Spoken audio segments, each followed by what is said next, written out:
हिमाचल में कांग्रेस के सिर पर जीत का सेहरा सजाने वाली ओपीएस स्कीम पर अब जल्द ही मोहर लगने वाली है। कांग्रेस ने पहली कैबिनेट बैठक में इसे लागू करने का जनता से वादा किया था, जो कि अब पूरा हो सकता है। दरअसल हिमाचल प्रदेश में कांग्रेस सरकार ने जब से सत्ता संभाली है, तब से प्रदेश की जनता को कैबिनेट की पहली बैठक का इंतजार था। अब मंत्रिमंडल का विस्तार भी हो चुका है और कैबिनेट की पहली बैठक भी होने जा रही है। प्रदेश सरकार के संयुक्त सचिव की ओर से इसके लिए नोटिफिकेशन जारी किए गए हैं। सुखविंदर सरकार की पहली कैबिनेट बैठक 13 जनवरी को होगी। इसके बाद कर्मचारियों में जहां खुशी की लहर है, तो वहीं कैबिनेट मंत्री हर्षवर्धन चौहान ने भी पहली कैबिनेट मीटिंग में ओल्ड पेंशन बहाली को स्वीकृति देने की बात कही है। 13 तारीख को 12 बजे हमारी कैबिनेट की मीटिंग जो है फिक्स हुई है और फर्स्ट हमारी कैबिनेट मीटिंग में जो है हम ओपीएस को जो है वो स्वीकृति देंगे। ओपीएस के बारे में जो है वो फाइनेंस डिपार्टमेंट ने वो प्लान जो है वो तैयार किए हुए हैं। ऑप्शंस हैं, 1-2-3 ऑप्शंस हैं। मंत्रिमंडल पे विस्तृत विचार करने के बाद और सरकारी कर्मचारियों की राय लेने के बाद जो है ओपीएस पे विधिवत रूप से जो है 13 तारीख को जो है वो मोहर लग जाएगी। नहीं देखो, ओपीएस पे जो है इमीडिएट तो ओपीएस पे हमको कोई फाइनेंशियल बर्डन नहीं पड़ने वाला ओपीएस पे, क्योंकि अभी तक जो रिटायर्ड लोग हुए हैं वो 13,000 कर्मचारी जो है 2003 से लेकर के अभी 23 तक 13,000 कर्मचारी जो है वो रिटायर हुए हैं। फाइनेंशियल बर्डन हम पे अभी इमीडिएट बहुत बड़ा पड़ने वाला नहीं है। प्रश्न ये है कि सबसे बड़ी बात है कि हमको अपनी जो खर्चे हैं, जो मान लो मंत्री है, सरकारी अधिकारी है, उनके खर्चों पे भी कटौती करनी पड़ेगी और हमको ओपीएस के लिए और जो विकास की स्कीम्स जो हमने बढ़ानी है, उनके लिए हमको रिसोर्सेज तो मोबिलाइज करना पड़ेगा। हमको अपने खर्चों में सबसे पहले तो हमको अपने खर्चों में कटौती करनी पड़ेगी। मुख्यमंत्री जी ने बहुत सारे फैसले लिए हैं। हिमाचल भवन और हिमाचल सदन का जो कमरे हैं, जो विधायकों को 200 रुपये पे मिलते हैं, उसको बढ़ा के उन्होंने 1200 रुपये कर दिया है। तो छोटी छोटी चीज़ों से जो है हम जो है वो प्रयास और कोशिश जो है कर रहे हैं। बता दें कि खुद मुख्यमंत्री सुखविंदर सिंह सुक्खू कई बार आश्वस्त कर चुके हैं कि कैबिनेट की पहली बैठक में पुरानी पेंशन को बहाल कर दिया जाएगा। इसके साथ ही पहली कैबिनेट की बैठक में प्रदेश की महिलाओं को 1500 रुपए देने, 1 लाख युवाओं को रोजगार देने और 300 यूनिट बिजली मुफ्त करने का फैसला भी लिया जाना है। ओपीएस को किस तरह से लागू किया जाना है, उसके लिए प्रशासनिक अमला काफी पहले ही तैयारियों में जुटा हुआ है।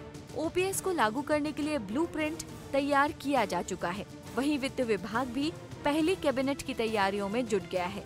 इसके अलावा इस पहली कैबिनेट की बैठक में कांग्रेस के प्रतिज्ञा पत्र को सरकारी डॉक्यूमेंट बनाने को लेकर काम किया जाएगा। इस प्रतिज्ञा पत्र में जो वादे प्रदेश की जनता से किए गए हैं, उन्हें 5 साल में पूरा करने का प्रयास किया जाएगा। हिमाचल में एनपीएस कर्मचारी लंबे समय से ओपीएस बहाली की मांग कर रहे हैं। कांग्रेस ने इसे चुनाव में अपनी 10 गारंटियों में से पहली गारंटी बनाया था। हालांकि केंद्र सरकार बार बार ओपीएस बहाली के लिए इनकार भी कर रही है, लेकिन कांग्रेस शासित राजस्थान ओपीएस को बहाल कर चुका है। 13 जनवरी की कैबिनेट में हिमाचल में भी ओपीएस बहाली का ऐलान हो सकता है।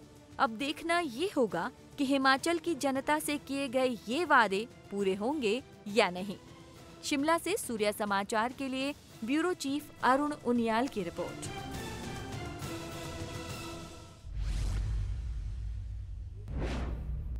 उधर हिमाचल के मुख्यमंत्री सुखविंदर सिंह ठाकुर ने दिल्ली में कांग्रेस के वरिष्ठ नेताओं से मुलाकात की। मुख्यमंत्री ने इस दौरान मंत्रियों के पोर्टफोलियो को लेकर नेताओं से गहन मंथन किया। साथ ही मुख्यमंत्री ने बीजेपी पर भी जमकर निशाना साधा।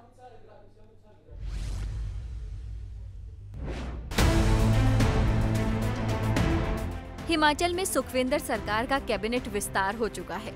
मंत्रियों के पोर्टफोलियो के बंटवारे को लेकर लगातार गहन मंथन चल रहा है।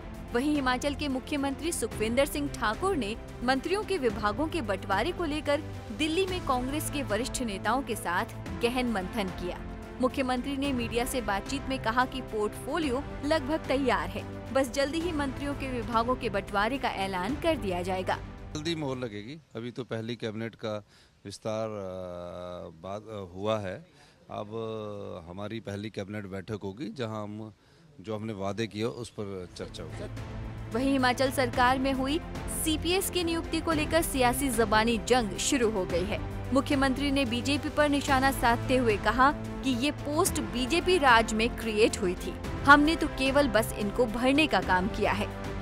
ये बीजेपी के समय ही पोस्टें क्रिएट की गई थी। ये पोस्ट क्रिएशन है, ये कोई कॉन्स्टिट्यूशनल पोस्ट नहीं है सीपीएस।